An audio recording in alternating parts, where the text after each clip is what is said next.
Tanora 5 avy amin'ny faritra samihafa indray no hisitraka ny fampiofanana YLDP eo anivon'ny FES Madagasikara amin'ity taona ity. Haritra 9 volana ny fiofanana. Ny mampiavaka an'ity andiany fa 9 ity dia ny fampidirana ny lohahevitra miompana amin'ny fivoaran'ny toetrandro, fitantanana ny krizy ary ny resaka fifidianana. Ny alarobia teo moa no nanaovana ny fampahafantarana ny fisokafan'ny YLDP andiany fa 9. Mitondra fanazavana Herivera Safindranaeva, tompona andraikitra eo anivon'ny tetikasa YLDP eo anivon'ny FES. Natomboka amin'ny fomba ofisialy ny fampiofanana ny andiany fa 9 amin'ny Youth Leadership Training Programme amin'ny taona 2024 sy 2020 ity.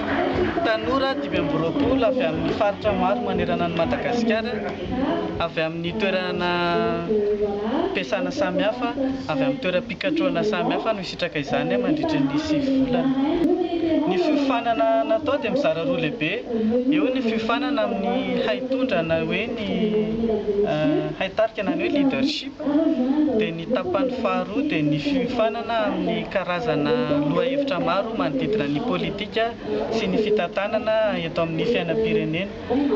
Tanora manodidina ny 500 ankehitriny efa nisitraka an'io teto Madagasikara tao anatin'ny 12 taona, ary efa misehatra any amin'ny toerana misy azy tsirairay avy any.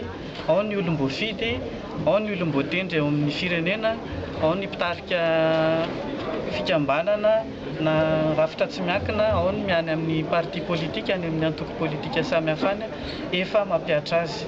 Samy manana ny engagement, izany hoe samy manana ny sehatra hikatroana izy ireo, ary izay ao amin'ny Fondation Frédéric Ebert dia mieritreritra foana hoe misy fandraisana amin'ny politika mpitantanana foana izay sehatra misy anao.